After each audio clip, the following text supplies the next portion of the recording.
합니다. 9월, 10월은 결실의 달로 우리가 보내고 있습니다. 오늘 이 결실의 계절 그 첫 번째 달 9월의 마지막 주일을 벌써 맞이하게 되었는데요. 이 시간의 빠름 속에서 오늘도 이 주일을 잊지 않고 이 예배의 자리에 올라와서 하나님께 영과 진리로 예배하며 영광 돌리는 우리 모두에게 주님의 은혜와 평강이 우리의 심령 속에 충만하시기를 주님의 이름으로 축원합니다. 이 시간 봉독해드린 말씀을 중심해서 하나님의 방법대로라는 제목으로 함께 은혜를 나누고자 합니다. 우리의 신앙생활에 있어서 교회란 무엇인가 라는 이 교회의 정의에 대해서 잘 아는 것이 참으로 중요합니다. 그래서 우리 교단에서 나온 이 학습 세례 문답서라는 이 책자를 다들 보시고 또 공부들도 하셨을 텐데요.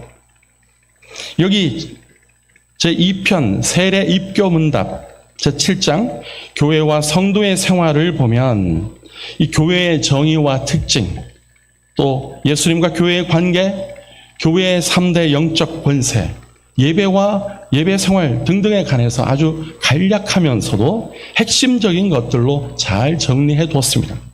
그래서 우리의 신앙생활의 어떤 기초 또 뼈대를 잘 잡아주고 있는데 혹여나 이것이 궁금하고 또 흔들리고 있다라고 하면 수시로 이 책을 꺼내어서 읽어보시면 되겠습니다. 혹 집에 없으신 분들은 사무실에 이 목사님에게 신청하시면 사서 제공해 드리도록 하겠습니다. 자, 여기에서 45번이 이렇게 묻고 답하고 있습니다. 자, 여러분에게 질문을 드리면 제가 여기 나와 있는 1, 2, 3 숫자는 빼고 쭉 다 같이 한번 답하는 것으로 읽어보겠습니다. 교회란 무엇입니까?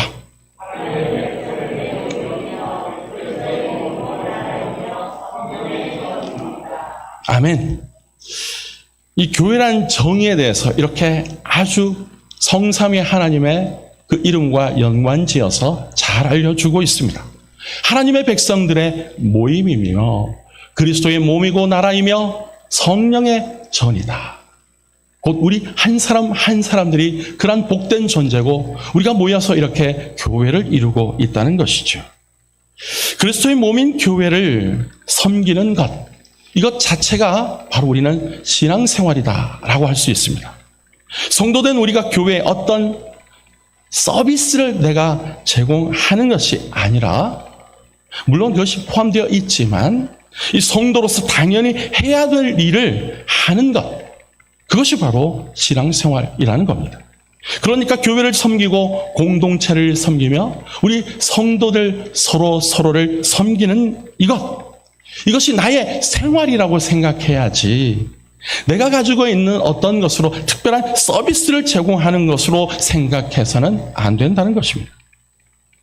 우리가 하나님의 일을 하다 보면 원만하게 잘 풀리고 좋은 결과로 나타날 때가 있고 또 반대로 그렇지 않을 때도 있다는 겁니다.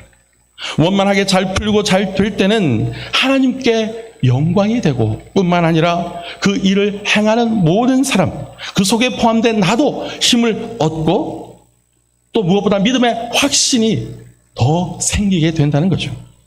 그러면서 주위 사람들에게도 본이 되고 그것으로 인해서 권면과 믿음의 도전이 일어나고 더불어 전도의 문도 활짝 열리는 경우가 종종 있습니다.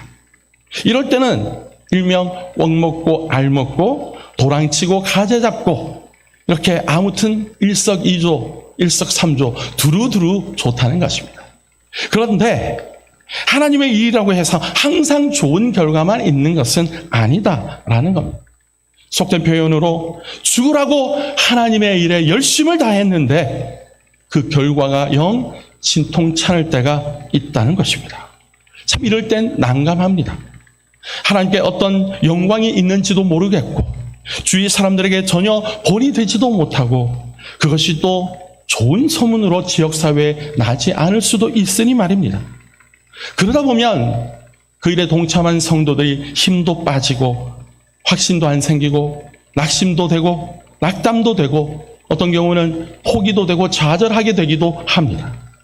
그러다가 결국은 하나님을 원망하는 자리에까지 이를 수도 있다는 거죠. 사실 그러면 그럴수록 우리는 하나님을 더 의지하고 하나님의 뜻이 무엇인지를 구해야 되는데 그게 말처럼 쉽지가 않다는 것입니다.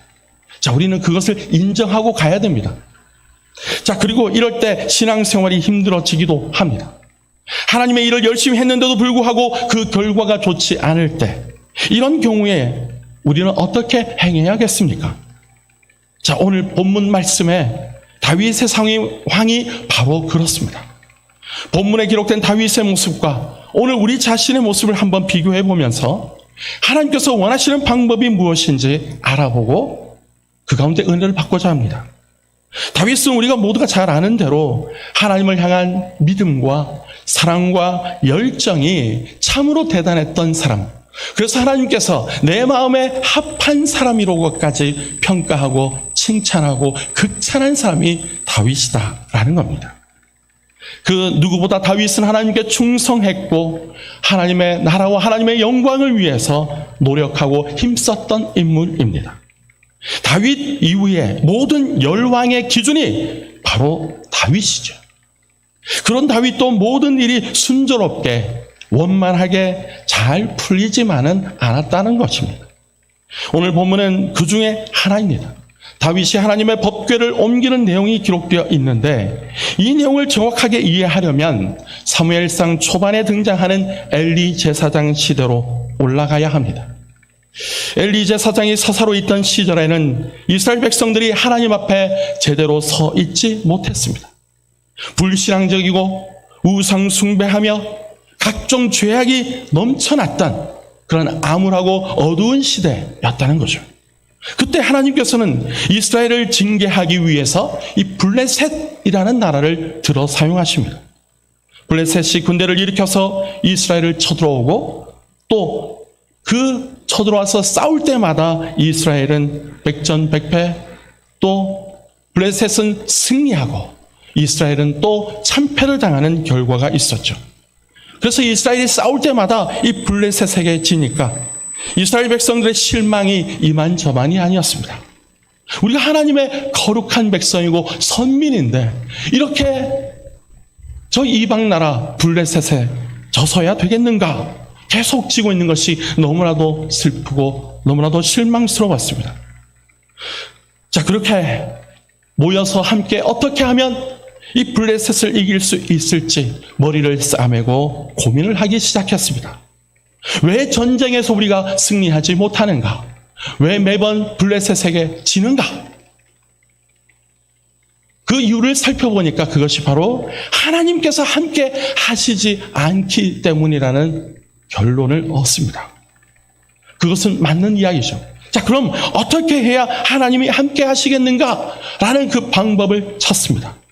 그래서 그들이 생각한 것은 하나님의 법궤만 있으면 하나님이 함께 하시고 전쟁을 이길 것이라는 결론을 얻습니다. 그러니 이 법궤를 가지고 그 전쟁통에 들고 나갑니다.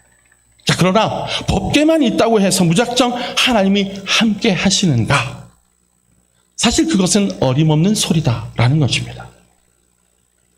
그런데 이스라엘 백성들이 생각하기에는 하나님의 법궤를 가지고 나가면 이제 하나님이 이 전쟁 가운데 우리와 함께 하시니 이 전쟁에서 이기리라, 블레셋을 이기리라 라고 생각하고 싸웁니다. 결국 법궤를 가지고 전쟁터에 나갔지만 더 참혹한 결과로 지게 됩니다. 여기에다가 블레셋에게 하나님의 법궤도 빼앗기고 그 전쟁의 결과 속에 엘리의 두 아들 홈니와 비나스도 그 전쟁터에서 죽고 결국 그 소식을 들은 엘리 제사장은 죽음을 맞이하게 됩니다. 자, 이 과정에서 이 하나님의 법궤 때문에 블레셋 땅에서 블레셋인들이 또 곤욕을 치르고 혼쭐이 납니다. 그러자 이 법궤를 소의 등에 메어서 돌려보내는데 기럇 예아림 사람들에 의해서 산에 사는 이 아비나답의 집에 들여놓게 됩니다. 자, 그로부터 70년의 세월이 흘렀습니다. 70년이 지나 다윗은 하나님의 전적인 은혜로 이스라엘 전국에 왕위에 이제 올라서게 되죠. 왕위에 올라선 다윗은 제일 먼저 하나님의 법궤를 생각했습니다. 다윗의 생각이 얼마나 하나님 보시기에 이뻤겠습니까? 다윗 자신은 화려한 궁전에서 편안하게 지냈는데 하나님의 법궤는 이스라엘 변두리에 있는 이 아비나답의 집에, 그 가정집에서 수십 년간 초라하게 방치되어 있으니 다윗은 이런 현실을 참을 수가 없었습니다. 하나님의 법궤가 소외되고 방치되는 그것이 너무나도 마음이 아팠습니다. 그래서 하나님의 법궤를 자신이 있는 이 예루살렘으로, 다윗성으로 옮겨야겠다는 좋은 생각을 갖게 되었습니다. 그리고 다윗은 이제 그 일을 실행에 옮깁니다. 오늘 본문 1절 말씀을 보시면 다윗이 하나님의 법궤를 사모하는 마음이 얼마나 컸는지를 우리가 알 수 있는데요. 하나님의 법궤를 옮기기 위해서 다윗이 동원한 이스라엘의 숫자가 3만 명이나 된다는 것입니다. 다윗이 이 일에 얼마나 심혈을 기울이고 정성을 쏟고 또 그렇게 하나님 앞에서 이 일을 이루고자 함이, 그 열망이, 그 열심이, 그 사모하는 마음이 얼마나 컸는지 우리가 알 수 있는 대목이죠. 3절, 하나님의 궤를 새 수레에 싣고 이제 아비나답의 집을 나섭니다. 5절, 다윗이 이 일을 기뻐하는 마음과 하나님을 사랑하는 마음이 법궤를 운반하면서 하나님 앞에 연주하며 그 영광을 올려드리는 일을 통해서 고스란히 드러나고 있죠. 이것이 아무나 쉽게 흉내낼 수 있는 모습이 아닙니다.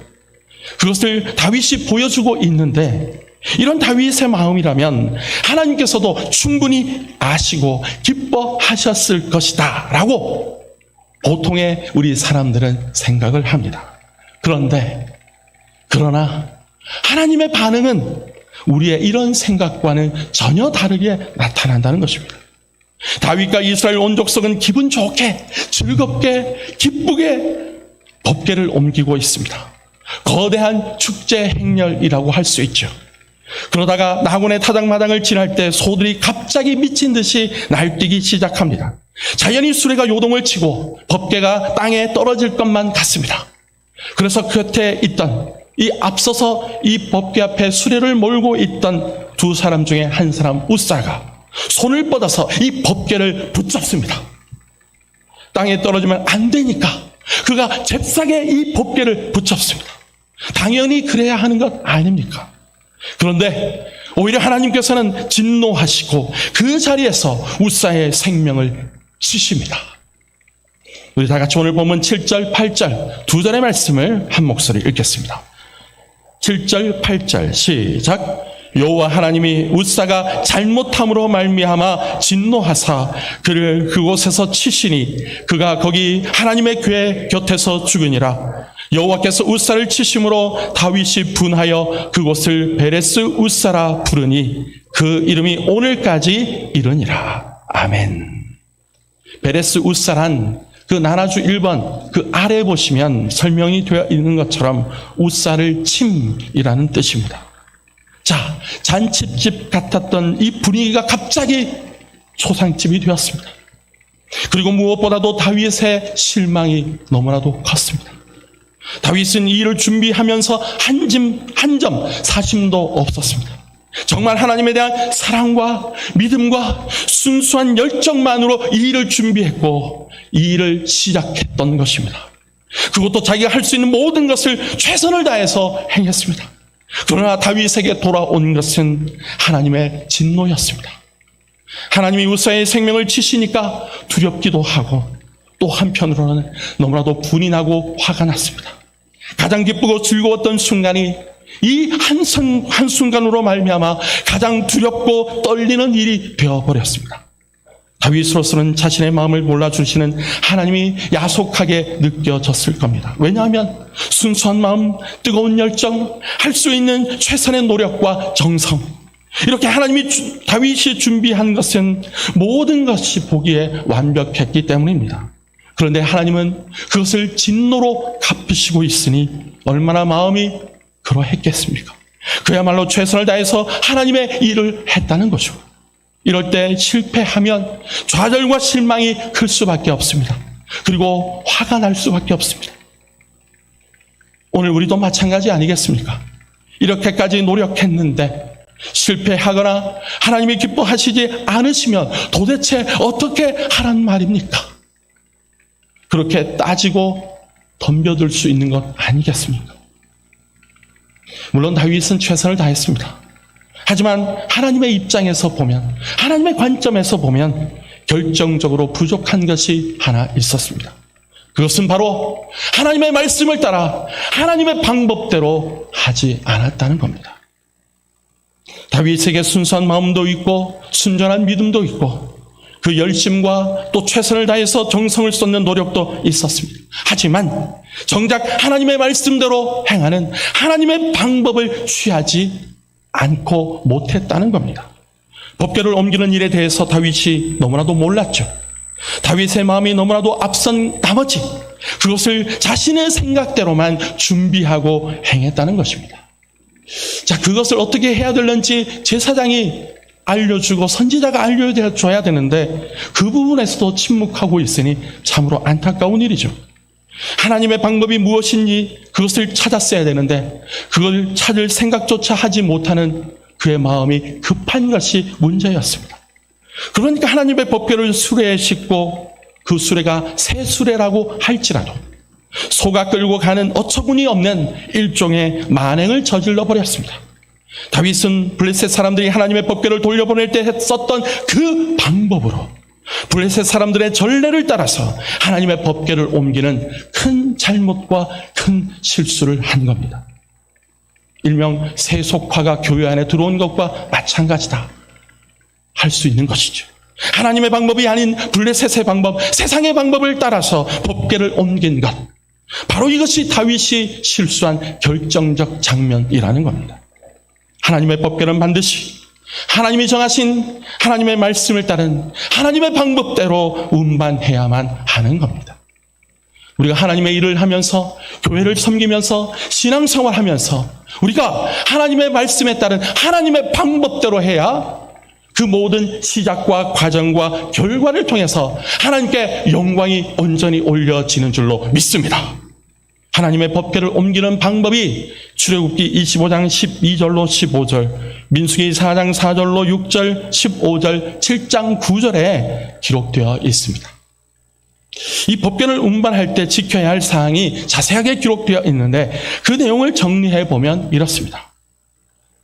궤를 옮길 때 반드시 해달의 가죽으로 만든 휘장으로 덮어야 한다. 법궤 양측의 고리에 막대기를 넣어서 사람이 직접 운반해야 한다. 그것도 아무나 할 수 있는 것이 아니다. 레위 지파 중에서도 고핫 자손만 할 수 있다. 그 외에 어느 누구도 법궤를 만지거나 운반해서는 안 된다. 자, 이러한 하나님의 말씀에 따른 하나님의 방법이 있었는데도 불구하고 그러니 아무리 새 수레에 싣고 소가 운반하고 한다고 할지라도 그것은 완전 엉터리였다는 겁니다. 잘못이고 실수였다는 겁니다. 하나님의 방법이 있음에도 불구하고 그것을 따르지 않고 완전 엉터리로 실수하고 잘못했기 때문에 하나님께서 진노하신 겁니다. 이 사건이 있은 후, 베레스 우사의 사건이 있은 후 석 달 동안 이 오벳 에돔의 집에 여호와의 궤가 있을 때 하나님께서 이 오벳 에돔과 그의 온 집에 복을 주셨다라고 11절에 말씀하죠. 자, 그러는 동안 다윗 왕은 하나님의 법궤 운반에 대한 잘못을 깨닫게 되고 하나님의 그러한 은혜가 임합니다.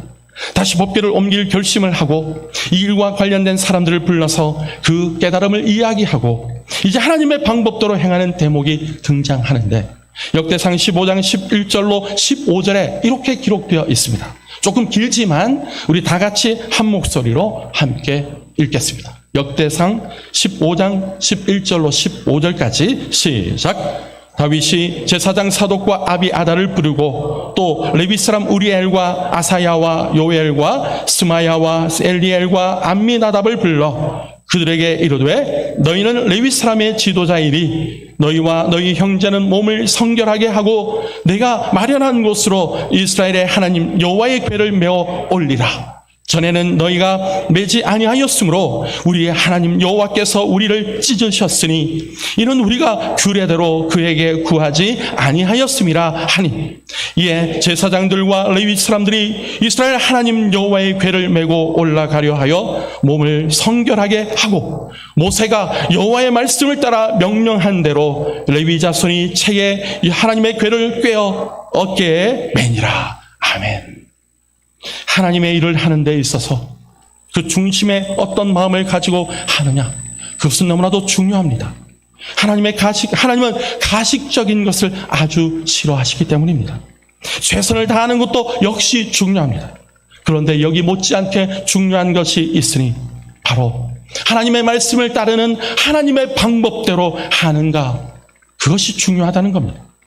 최선을 다한다고만 해서 하나님께서 무조건 기뻐하신다라고 생각하는 것은 오산이고 착각입니다. 하나님의 궤가 전쟁터에 있기만 하면 하나님이 우리와 함께 하시니 전쟁에서 무조건 이길 것이다 라고 했던 이스라엘의 생각들과 동일한 맥락이겠죠. 뭐로 가도 서울만 가면 된다라고 하는 이야기, 그것은 세상에서는 통하는 것이나 그 생각은 신앙생활에 있어서 아주 위험한 생각이고 발상이라는 겁니다. 대개 보면 하나님의 일은 당연히 하나님이 책임지셔야 한다는 생각을 가지고 있죠. 그렇기 때문에 뭔가 잘 안 되면 그것은 하나님 탓으로 돌려버리는 우리의 못된 습성이 있습니다. 만약 하나님의 일을 했는데도 결과가 좋지 못하다면 하나님을 원망할 것이 아니라 지금 내가 무엇이 문제인가, 우리 공동체가 무엇이 문제인가, 아간과 같은 범죄가 있지는 않은가, 그것을 살펴봐야 되고, 다윗과 같은 이러한 잘못을 범하고 있지는 않은가, 그것을 살펴봐야 한다는 것입니다. 태초부터 지금까지 인류의 역사가 지나오면서 하나님이 실수하거나 하나님이 문제였던 적이 단 한순간도 없었기 때문입니다. 단 1초라도 그런 적이 없으시기 때문입니다. 우리 하나님은 실수하시는 분이 아니십니다. 졸거나 주무시지도 않으십니다. 그렇다면 문제는, 그 문제의 100%는 바로 나에게, 우리에게 있다는 것입니다. 주님의 일을 한다고 하면서 세상적인 방법을 동원하고, 주님의 일을 한다고 하면서 내 뜻, 내 생각만, 내 능력만 관철시키고 내 뜻대로, 내 능력대로 하려고 하는, 그것은 하나님께서 기뻐하시지 않는 방법이라는 것입니다. 내 뜻, 내 생각, 내 능력, 내 상식적인 방법, 세상적인 방법으로는 아주 작은 아이성과 같은 것에서도 무너질 수 있지만, 하나님의 뜻, 하나님의 지혜를 구하며 하나님의 말씀대로 하나님의 명령과 규례와 법도와 하나님의 법대로 추구한다면, 하나님의 방법대로 행한다면 저 큰 성 여리고 성도, 세상도 무너뜨릴 수 있는 그러한 은혜가 우리 가운데 임하게 될 줄로 믿습니다. 하나님의 일은 하나님의 방법대로 하는 것입니다. 뿐만 아니라 신앙생활의 모든 것, 내 삶의 모든 영역 또한 반드시 하나님의 방법대로 사는 것이 하나님께서 기뻐하시는 성도의 모습이고, 또 그래야 하는 것이 하나님의 자녀요 예수 그리스도의 제자된 삶의 모습인 줄로 믿습니다. 그럴 때 하나님께서 우리를 기뻐하시고 즐거워하시며 모든 것을 통해서 하나님께서 영광을 받으시게 될 줄로 믿습니다. 특별히 이번 주 토요일 10월 1일 오후 2시 우리 교회에서 임직식을 합니다. 임직식이라는 이 천국잔치가 열립니다. 임직하는 분들은 더더욱 그렇게 하나님의 방법대로 순종하며 하나님께 충성과 헌신을 다해야 되겠고, 뿐만 아니라 우리 모든 성도들도 하나님의 일에 열심을 내고 내가 할 수 있는 최선을 다해서 교회가 이야기하는 것으로 따르고 순종하면서 하나님의 방법대로 주님의 몸된 교회를 사랑으로 섬기는 신앙생활에 최선을 다해야 합니다. 하나님 앞에 충성과 헌신 없이, 주님의 몸된 교회 앞에 섬김과 봉사 없이 우리가 천국의 삶을 산다는 것은 천부당 만부당한 일이기 때문입니다. 주일날 한번 올라와서 예배 드리는 것으로 만족한다면 그것으로 만족하는 사람은 참으로 어리석은 사람입니다.